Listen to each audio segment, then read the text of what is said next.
Bonsoir, mesdames et messieurs. Alexandre Baudouin et François Trépanier qui vous souhaitent la bienvenue à cette autre édition de Sport Express. Monsieur Trépanier, mes hommages. Salut, Alex. Écoute, la Presse Plus est maintenant disponible sur mon Mac. Pas disponible sur l'iPhone, je comprends pas pourquoi, mais sur mon Mac. Et j'ai vu un bel article concernant Madame. C'est le fun?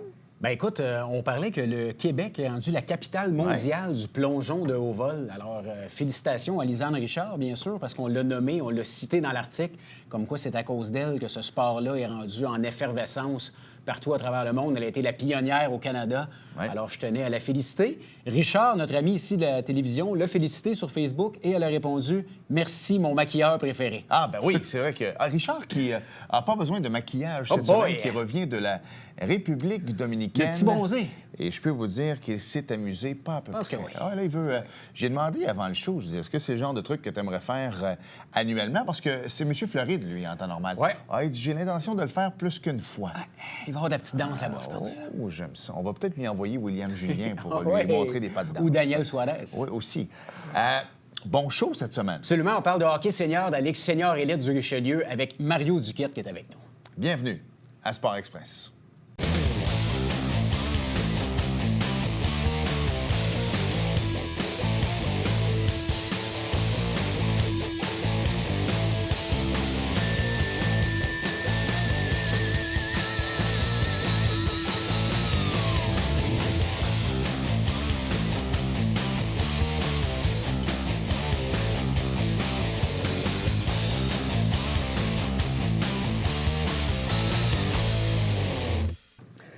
François, lorsqu'on parle de Saint-Jean-sur-Richelieu depuis plusieurs années dans la région ici, ça égale le hockey, bien sûr, mais le hockey senior. Tu sais que ça roule depuis les années 60-70. Le hockey senior a toujours été bien implanté dans le Haut-Richelieu. Et il y a une belle ligue, la LHSE, qui est dans la Montérégie, pas mal un peu partout. Et on a invité quelqu'un qui... est propriétaire et qui joue également. C'est un peu le Reggie Dunlop de son équipe. Mario Duquette est avec nous. Salut, Mario. Salut, Mario. Salut, boys. Enchanté. Merci de l'invitation au show. Plaisir. Bien content qu'on puisse parler de notre belle ligue à TV. Bien, ça, c'est sûr. Content de nous aussi. Mario, première chose, on ne fera pas semblant qu'on ne se connaît pas. Là. Mario et moi, on est partenaires d'affaires dans la vie, mais en même temps, je t'ai nommé à quelques reprises sur les ondes du 98.5 à l'époque quand je jouais dans le Junior 3.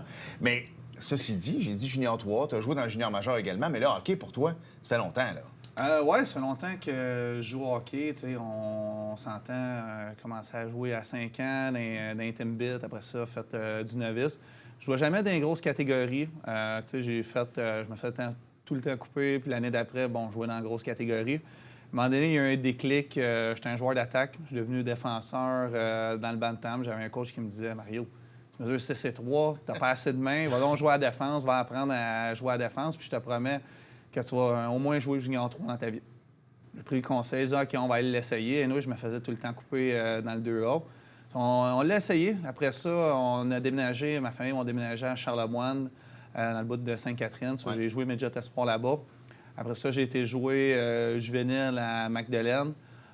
J'ai fait un séjour dans le Junior 3 à la Chine, que c'était ma ville natale. Ça, j'ai eu la chance de jouer avec les Maroons, une organisation que ça allait très bien, que j'ai appris à jouer là-bas, la game junior. Et j'ai eu la chance d'avoir des invitations dans le junior majeur, que ce soit au Phoenix de Sherbrooke, avec l'éthique de Victoriaville. Puis à un moment donné, j'ai eu la chance d'avoir un rappel dans la LHJMQ avec les Wildcats de Moncton, que je passais environ une demi-saison là-bas. Et après ça, j'étais fait un tour dans le collégial 3, André Laurando, qu'on avait une grosse équipe, que malheureusement, on a perdu en finale contre Sorel-Tracy. Et j'étais rendu à une étape que je commençais à travailler dans l'automobile, puis je ne pouvais plus aller vraiment à l'école, faire les pratiques en avant-midi, après-midi. J'ai retourné jouer en Junior 3 à Gatineau avec les Flames quand le club de la Chine était vendu à Gatineau. Ouais. Puis c'est de même que ça a terminé mon parcours junior. Après ça, tu es rendu à une étape, qu'est-ce que tu fais? On va-tu jouer dans les ligues de garage tout de suite? On va-tu jouer, faire un essai dans le Senior 3? On va-tu...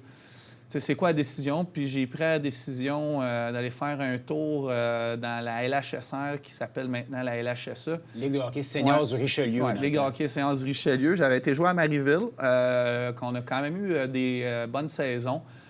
Malheureusement, l'équipe, elle a fermé. C'est un peu comme les équipes mineures dans le pro aux États-Unis. T'en as qui ferment, t'en as qui arrivent.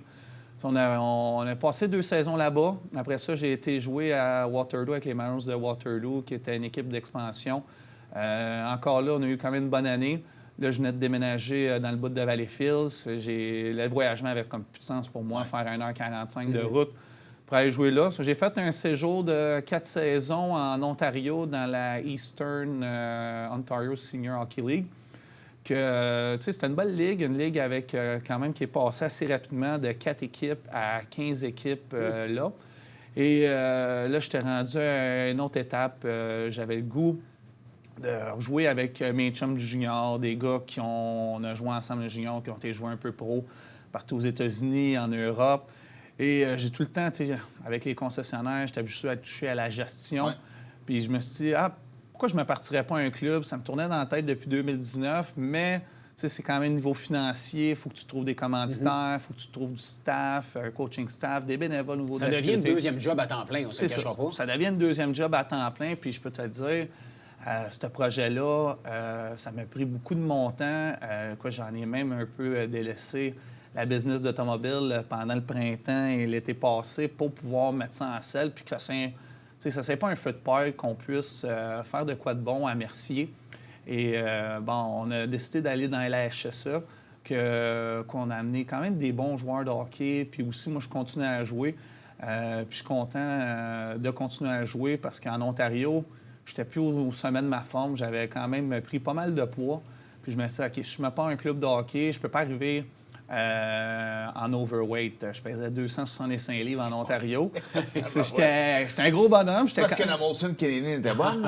Je te dirais, la COVID a fait mal. La SAQ a été payant pour la SAQ, moi, comme client. On a changé les choses, on s'est remis en forme, on a descendu jusqu'à 225 livres, qui était mon poids dans le junior. Puis j'ai dit, regarde, si je joue avec mes chums, j'ai pas le goût que les gars disent que je suis le gars qui a pas rapport. Le boulet de l'équipe. Puis on a eu quand même une bonne saison. Moi, j'ai eu ma meilleure saison offensive, moi qui n'ai pas un défenseur offensif, parce que comme tu disais, tu m'as déjà annoncé à la radio, mais 3 fois par année, c'est pas souvent. Sinon, on a parti le club, puis je continue à jouer. On a eu une bonne année, fini 6e au classement général sur 11 équipes. Et là, on s'en va en série contre les Mustangs de Contrecœur. Ça va être une bonne série. On a bien hâte que ça commence. Puis ça commence vendredi à Contrecœur. Puis on s'en va à domicile à Mercier samedi. Parlons un peu de la Ligue, les équipes dans la Ligue. Nous, l'émission est très populaire en Montérégie, fait que ça va être une belle visibilité pour la Ligue. Il y a beaucoup d'équipes dans le coin de la Montérégie, coin des cantons de l'Est également. Oui, je te dirais. Dans le coin, tu vas avoir Bedford qui ont des super bonnes foules, qui en plus ont passé le premier tour éliminatoire, qui vont jouer en série contre Waterloo. Les Maroons sur Bedford, juste pour donner une idée, il y avait 800 personnes dans les estrades. Moi, je vais ouvrir de quoi là-dessus. Je suis un gars de Saint-Bruno, tu le sais, mais à la base, ma maman, c'est une fille de Bedford. Ma famille est de Bedford. Mes grands-parents sont enterrés à Bedford. Et mon oncle Pierre, que je salue, qui écoute l'émission à l'occasion, a joué, lui, dans les années 60-70. Là, je ne veux pas te vieillir, Pierre, mais écoute, à Bedford, c'est gros, là. Oui, tu sais, Bedford, c'est quand même une petite ville, mais le monde sont derrière la ville. Ils ont-tu rénové l'aréna un peu? Oui, ils ont rénové l'aréna. Les propriétaires, ils ont fait une grosse job, bien franchement. Je leur donnais un gros coup d'eau parce que Bedford était dans la Ligue dans le passé. Puis ça déménageait à Cowansville parce qu'il n'y avait plus vraiment personne qui allait voir les matchs. Puis on peut voir qu'on peut ramener une équipe qui n'était plus dans la Ligue et que ça va fonctionner. Les propriétaires du monde qui sont impliqués dans la ville est impliquée. Toutes les entreprises locales sont impliquées. Ça permet d'avoir les moyens de faire la visibilité pour amener le monde à l'aréna. Puis comme on peut voir à Bedford, c'est un franc succès. Pendant la saison régulière, tu as 450 de moyenne, puis tu rentres en série. Avoir 800 personnes dans les estrades, ça rappelle des belles foules des bonnes années du Seigneur. Là. Tout à fait. Il y a d'autres équipes aussi. Oui, il y a d'autres équipes. Il y a Farnham, nous, tu as Farnham, le Cuisine Action de Farnham, qui est une des équipes qui est toujours favorite au championnat, qui ont fait plusieurs finales cette année encore. Ils ont une excellente équipe, que ce soit avec Samuel Deslandes, qui a joué Seigneur 3 à Granby. Alex Tadeo, qui est un super gardien de but, qui finit tout le temps d'un gardien avec les meilleures moyennes. Ils ont une bonne défensive. C'est un bon club de hockey. Tu as Cowansville, que d'habitude, c'est une équipe qui est tout le temps dans les hauts de classement. Cette année, ils ont une moins bonne année, qui est dans le coin. Après ça, tu vas avoir Contrecœur, qui va être plus dans le bout de Sorel, Verchères, que c'est une autre équipe qui est dans les favorites. Ça, tu sais, comme je te dirais, on a quand même beaucoup d'équipes. C'est sûr aussi, on a vu qu'on s'appelle maintenant la LHSA.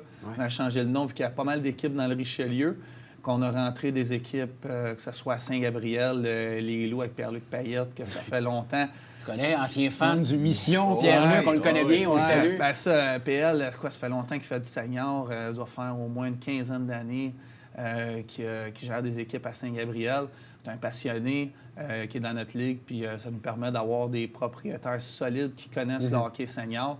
Après ça, on va avoir à Saint-Adèle, dans les Laurentides, une équipe, le VC de Saint-Adèle, que l'année passée, il y avait eu une victoire, puis cette année, ils ont fini 3e au classement général. Ils ont fait vraiment un virage jeunesse, qu'il y a beaucoup de jeunes du Junior 3 des Panthères de Saint-Jérôme qui ont été joués là-bas, du monde qui ont joué au VC de Laval, du monde à Joliette.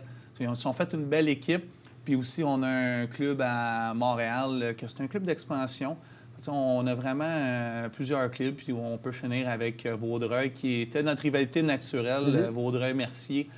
C'était deux équipes, on s'entend, qui ne s'aimaient pas trop. À tous les games, il y avait pas mal de punitions, mais tout en restant que ça ne tombe pas dans le folklore avec des bagarres générales. C'est pas quelque chose qu'on veut voir maintenant en 2024.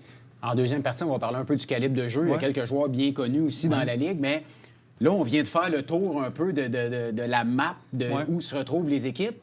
Et je vois qu'il n'y en a pas dans le coin ici, tu sais, des Saint-Jean, des Chambly, tu parlais de Marieville. Ça pourrait être dans les plans d'amener une équipe ici dans le Haut-Richelieu? Bien, je te dirais que c'est sûr qu'une ville comme Saint-Jean, ça reste quand même un gros marché. Il y a eu le Summon Chief dans le temps, il y a eu les Aigles. La Mission. Il y a eu une équipe dans le temps à Saint-Jean qui était Patriote. Malheureusement, ça n'a pas fonctionné pour plusieurs raisons. Il y a eu du Junior 3, les Chevaliers aussi, non? Chevaliers, oui. Il y a eu, puis aussi à Chambly, il y a eu les Forts. Tu sais, ça serait à voir au niveau de la Ligue, puis s'il y a des investisseurs qui voudraient s'impliquer, parce qu'on s'entend, du senior, il y a quand même beaucoup... il y a quand même beaucoup de frais reliés à ça, puis ça prend des commanditaires, ça prend quelqu'un de sérieux qui veut s'impliquer, parce qu'on est quand même... on est une ligue sérieuse, puis qui veut faire les choses de la bonne manière. Mais c'est sûr que s'il y a quelqu'un dans le coin ici qui veut partir une équipe, ça va être à voir avec tous les propriétaires et la direction de la Ligue. Super. Moi, la première chose à quoi je pense quand le hockey senior, c'est Slapshot. On s'entend, on a tous vu le film. D'ailleurs, le comédien qui faisait McGrattan est décédé la semaine dernière. 80, écoute, les gars vieillissent. Tous les frères Hanson étaient à Shawinigan ce week-end aussi. Il y avait-tu du monde au pied carré? C'était incroyable. Avec Denis Lemieux aussi. Denis, tu sais, qui est allé faire le starting line-up dans la chambre du Canadien. Écoute, il n'y a pas eu besoin de se présenter. Les joueurs, dès qu'ils ont entendu la voix, ils savaient tout de suite que c'était lui. Ceci dit, avant, tu regardais le film d'une façon. Maintenant que tu es propriétaire, vois-tu le film différemment? C'est sûr qu'il doit y avoir des analogies. Écoute, ça doit se ressembler. Je te dirais qu'on a vécu bien des affaires spéciales pendant une saison de hockey senior. Quand tu es joueur, tu vois pas tout. On s'entend quand tu es joueur, tu es là, tu vas à l'aréna, tu vas jouer. Quand tu es propriétaire, tu arrives à l'aréna, le micro fonctionne pas, la Zamboni vient de lâcher. Une baie vitrée qui est cassée, puis là, tu as des joueurs qui se déplacent, que ce soit de Saint-Jérôme, qui se déplacent... beaucoup de logistique. Il y a beaucoup de logistique à faire. Puis des fois, tu vas vivre des situations qui sont frustrantes avec des joueurs que tu t'attendais qu'ils allaient te rendre un rendement X. Puis rendu en cours de route, il y a la chicane pogne, puis le joueur s'en va. Mais tu sais, ça fait partie du hockey. Je l'ai vu dans le junior quand j'étais joueur, des joueurs se faire échanger... après une game au niveau de la frustration. C'est la même chose dans le senior. On a vécu une couple d'affaires assez spéciales au courant de la saison, mais je pense que ça, c'est toutes les équipes ont vécu leur lot d'émotions. C'est une réalité. C'est une réalité, que ce soit même en entreprise. Tu vas voir des fois dans une business, tu as un employé qui rentre puis qui est fâché, puis ça sonne quand dernière seconde. On a tous vécu ça. Dans le senior, c'est une autre chose qui peut arriver. Si jamais un jour vous faites une parade de mode, on veut être là comme dans Slapshot. On s'arrête et au retour, tu as raison, parce que le hockey senior, il y a plein de choses qui passent dans la tête des gens. On a encore des images de là peut-être 20 ans. Ce qui est peut-être une problématique, pourquoi on ne ramène pas du hockey senior dans la région, parce que ça avait mal fini, même si on avait de belles intentions, des gens qui ont voulu ramener du hockey senior dans la région. C'est toujours cogner la tête sur la porte. Donc, on s'arrête et au retour, je veux qu'on parle du calibre avec Mario Duquette. Bougez.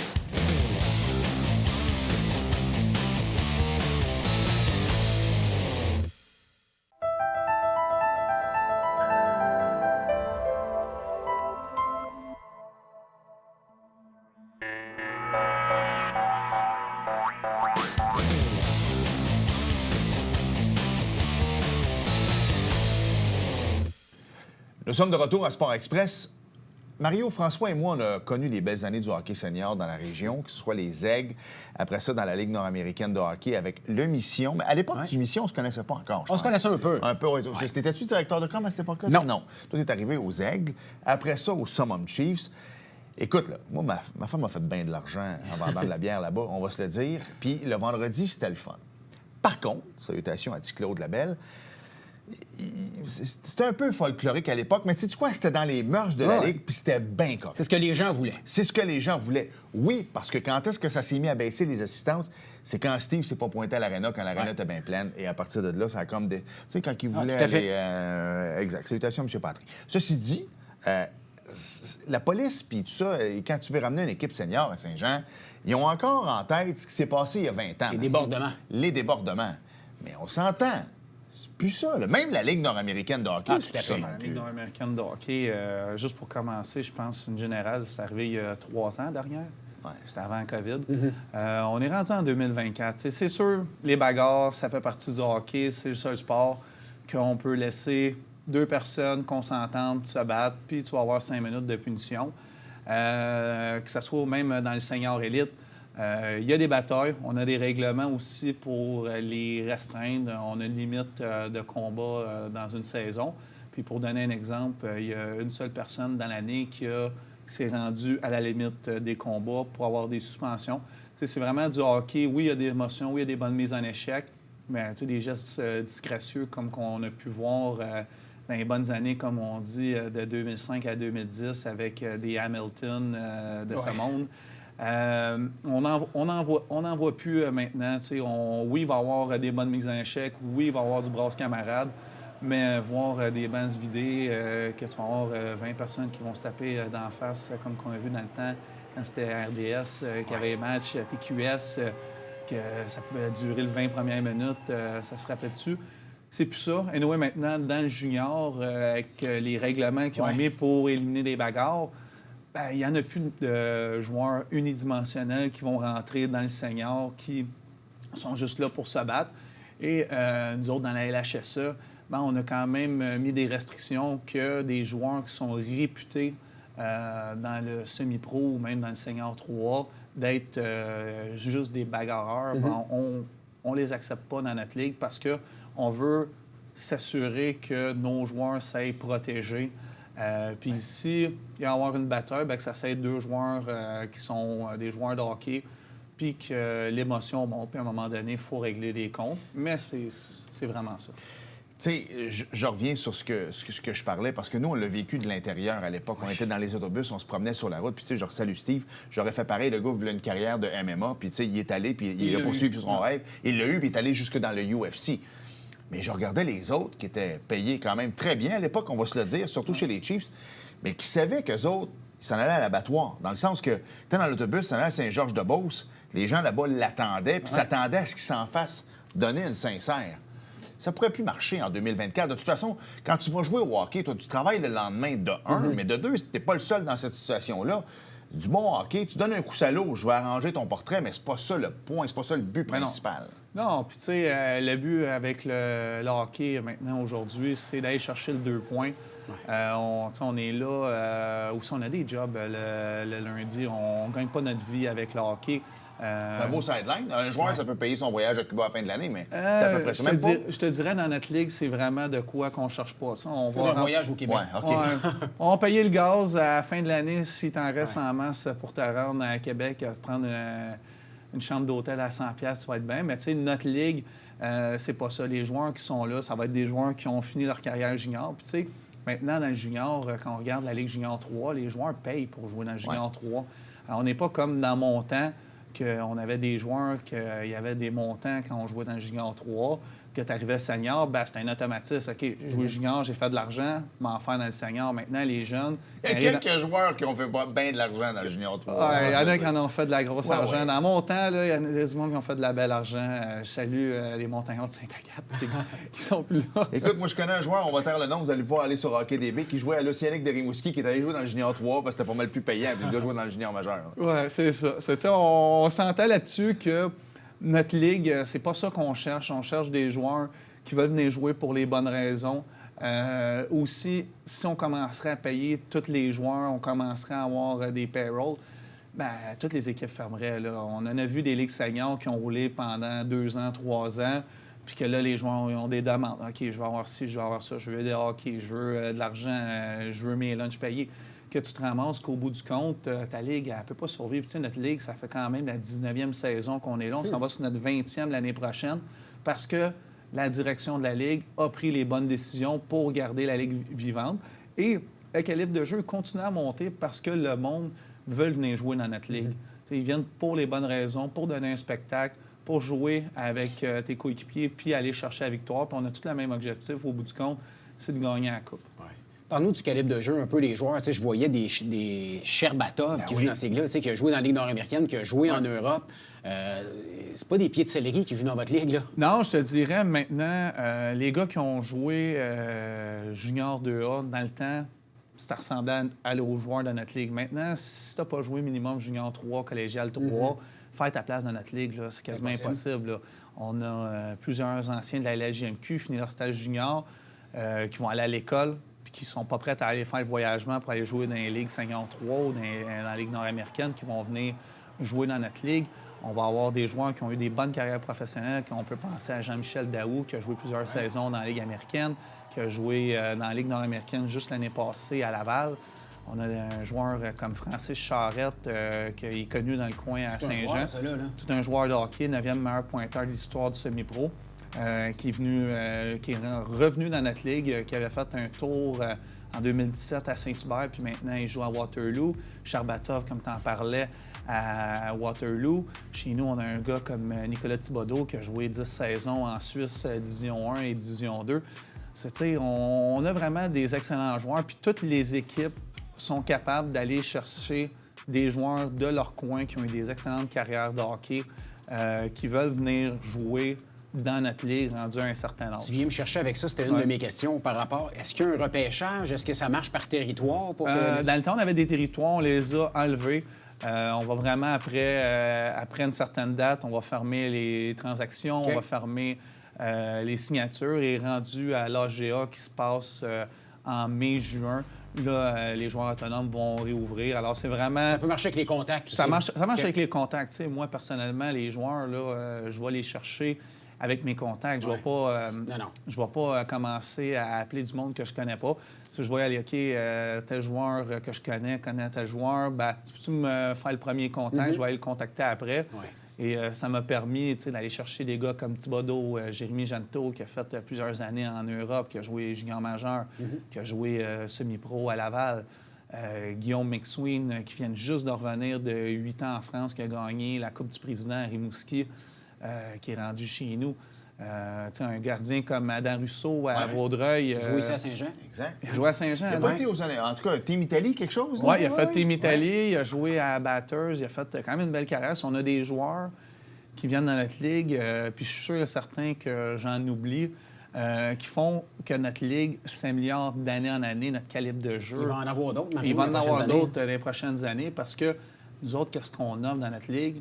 C'est tu vas jouer au hockey, tu vas revenir chez vous le lendemain.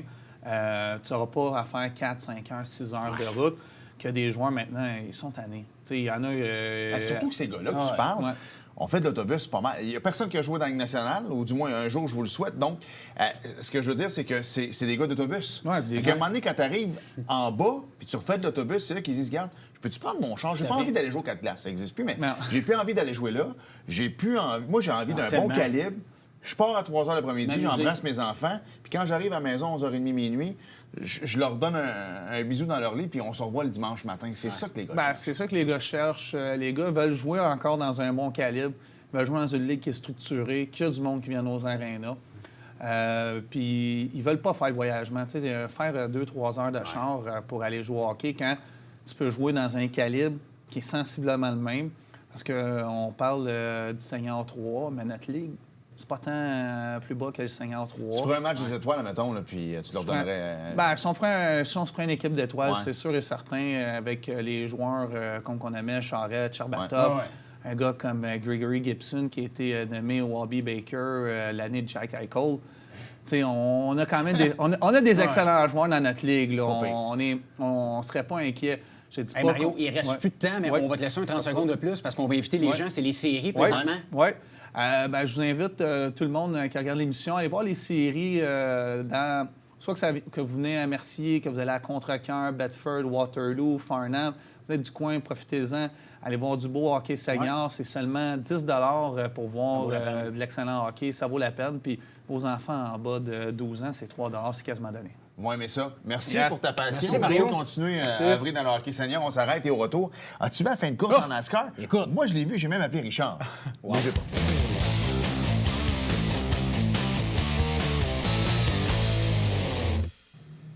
Nous sommes de retour à Sport Express. Et Alex, quelle course de NASCAR! Écoute, juste de même, on tourne le mardi, nous autres, puis il y a comme une moto qui vient de passer. Ouais.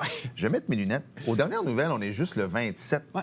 Dernière nouvelle, il fait 15 degrés aussi. Mais, oui, mais sauf que s'il se fait arrêter, là, Hey. y a-tu le droit? Je pense pas, right? Parce ça- que ça va avec les pneus d'été. Habituellement, tu es supposé remiser. C'est ce que je me dis. Y a-tu vraiment Faudrait faire les une recherches. police qui partira après? Mais parle-moi de NASCAR. Il y avait une... Écoute, j'ai appelé Richard. J'ai écouté les 7 là, derniers c'est tours. un exploit, là. Oui, j'ai écouté les 7 derniers tours. Il était sur drapeau jaune. Après ça, les 5 derniers tours sur drapeau vert. Écoute, ça a été la course photo finish le plus serré de l'histoire, right? Ouais. Depuis Flash McQueen, on le sait dans le écoute, cœur, ça a été extraordinaire. Donc, Daniel Suarez a terminé premier, Ryan Blaney deuxième et Kyle Busch a terminé troisième.